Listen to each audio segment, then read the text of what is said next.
Hello everyone! Welcome back to my vlog! So ito na nga yung continuation ng Tokyo Dome namin ni Sai. So ayan, nagkita na nga kami ni Sai. Samahan niyo kami guys! Grabe! Sobrang saya at sobrang init din talaga ng experience namin dito guys. Samahan niyo ulit kami sa aming gala today. So bago kami pumunta ng Tokyo Dome guys, nagkita muna kami ni Sai. And syempre, gutom. So kumain muna kami sa Sushiro guys. Sobrang init talaga dito sa Japan no?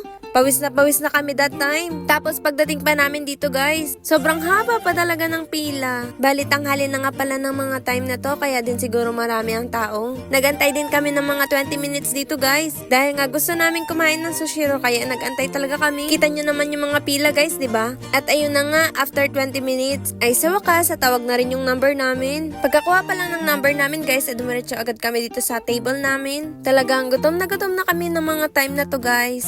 Kaya dali-dali na agad kaming nag-order. Nakalipas nga lang ang 5 minutes ay nandito na rin yung order namin. Grabe, napaka-high-tech talaga dito sa Japan guys. Tingnan nyo naman yung pinagbilhan namin ng sushi. Hindi na nga pala tao guys na naghahatid sa amin at aantayin nyo na lang nga sila dito. Sobrang high-tech diba? Ito nga lang pala yung una naming in-order guys. At habang inaantay nga pala namin yung mga na-order naming iba, kinain muna namin tong mga nauna. Tapos ayun, medyo madami yung nakain ko kasi gutom na gutom talaga ako ng mga time na to guys.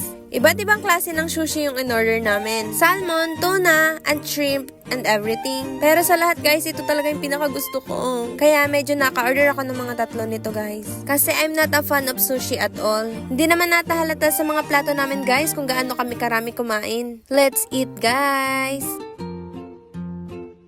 Pagkatapos ko nga pala mag-sushi ay nag-dessert lang ako nitong crepe. Tapos guys, alam nyo ba na nag-CR ako? Sabi ko, teka lang. Napansin ko, ang ganda ng CR talaga nila guys. Sobrang lawa, sobrang linis. Yung tipong may isip mo na, wow, ganito pala talaga sa Japan. Kahit CR lang, 10/10. After naming kumain guys, pumunta agad kami dito sa Tokyo Dome mismo. Pero guys, tirik na tirik pa yung mga araw that time. Sobrang init. So nagpalipas muna kami ng oras dito sa may upuan. Ang maganda rin kasi dito guys ay marami siyang puno. So bale, nagkulitan, nagpicturean at nag-tiktok lang kami dito guys. Habang ini-enjoy namin yung view. Yung ganong mga moment guys na walang mga pake sa mundo. Hanggang sa medyo lumamig na nga at saka kami naglakad-lakad. Pagdating namin dun sa may bilihan ng ticket guys, bale, all you can ride na siya guys, for 3.9 yan lang. Sulit na sulit, diba? Tapos ito nga pala yung mga pwede nyong pagsakyan guys or rides. Bale, sayang nga lang guys kasi may mga Yasumi na rides ngayon. Yun na yung day off guys.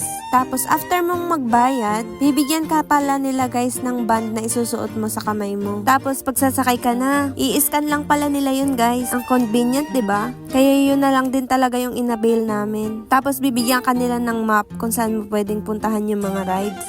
Una naming pinuntahan yung biking guys, kasi bawal kasi mag-video doon, kaya after na nun ay pumunta na lang kami dito. Pangbatang rides to guys. Kahit pangbata sinakyan na namin ng paulit-ulit. Walang hiya-hiya dito sa Japan guys. Tapos sumakay kami doon sa may mini train guys, na ikaw mismo ang magpapaandar. Grabe. Sobrang nakakangalay sa kamay guys. Ito ang rides na hindi ko na talaga uulitin. Parang binobomba mo siya guys para umandar. Tapos alam nyo ba guys, mape-pressure kayo dyan kasi may mga kasunod kayo. Syempre pag pabagal-bagal kayo, may aabutan nila kayo.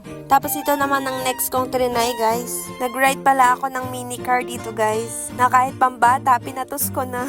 Syempre, para sa content. Then after nun ay napagod ang mga babae. Tapos nagpahinga muna kami, tambay ulit. After nun, sinakyan namin itong Ferris wheel. At hindi lang isang beses ha. 2 times ata kaming sumakay dito guys. Isa nung umaga at isa nung paggabi na para kita namin yung views dito sa taas. Kitang-kita yung view ng buong Tokyo from up there. Sobrang ganda ko, char. Tapos yung pinaka nagustuhan ko dito guys, may pre-karaoke na siya sa loob. Habang nag-e-enjoy ka sa view, nag-e-enjoy ka rin sa kanta. Maliban na lang kung maganda yung boses mo, char. Kumanta kami ni Sai habang umiikot. Sheesh! Core memory unlock! Hindi man siya ganun kataas katulad ng sa Yokohama, pero ang ganda-ganda pa rin guys. Sobrang na-enjoy ko rin ito kasi nga may karaoke sa loob at nagkanta-kanta din ako ng mga kaunti dyan. Look at the view guys! Yan yung mga sinasabi ko sa inyo. Tingnan nyo naman, umaga pa lang yan. Mamaya guys, papakita ko sa inyo yung gabi. Up there, kitang-kita mo yung Tokyo Dome guys, na para bang mga langgam na lang yung mga tao sa baba. Pagkababa namin sa Ferris wheel guys, pumunta agad kami dito sa may Venus Lagoon. Carousel to guys. Ang aesthetic at pang princess yung vibes. Sumakay din pala kami ng roller coaster guys. Tsaka dun sa may mga umaagos sa tubig. Kaso kasi bawal mag-video dun. Sayang kasi gusto ko sanang i-vlog pero bawal talaga. So memory na lang sa utak namin yun. Hindi na na-share. After namin mag-enjoy dito, bumalik kami sa biking guys. Ito na yung sinasabi ko sa inyong pang 3 times na namin guys. Nakapag-video pa ako ng time na to kasi hindi pa nag-aandar. Tapos, quick recap lang guys, ito pala yung view ng umaga. After nanay, pumunta ulit ako dito sa may Bunbun B. After naming magpahinga guys. Yung Bunbun B pala guys, ay paiikutin ka sa taas. Watch nyo to guys.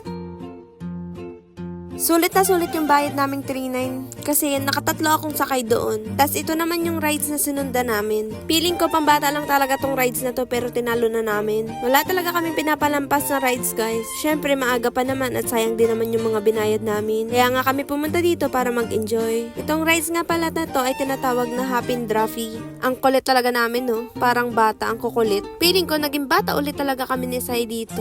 Tapos yung next ride namin, hindi ko alam ang name nito eh. Basta may tubig na lalabas tapos titirahin mo yung target gamit yung water gun. At saya din ito guys. Worth it na worth it talaga. Sa afternoon, bumalik ulit si Sai dito sa Bonbon B. Ito yung pang 3rd time na namin guys. Ang saya-saya nang pinapaikot kami no. Charis.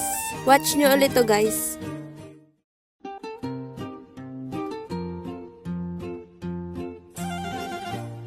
So, ito na nga pala yung pangalawa namin sa Ferris wheel. Diba ang ganda-ganda? From morning to evening talaga kami dito. Grabe, sobrang na-appreciate ko talaga ang view dito. At mas lalo pala siyang maganda kapag gabi na. Naabutan din pala namin tong fountain play. Amaze na amaze talaga ako kapag nakakakita ng mga ganito.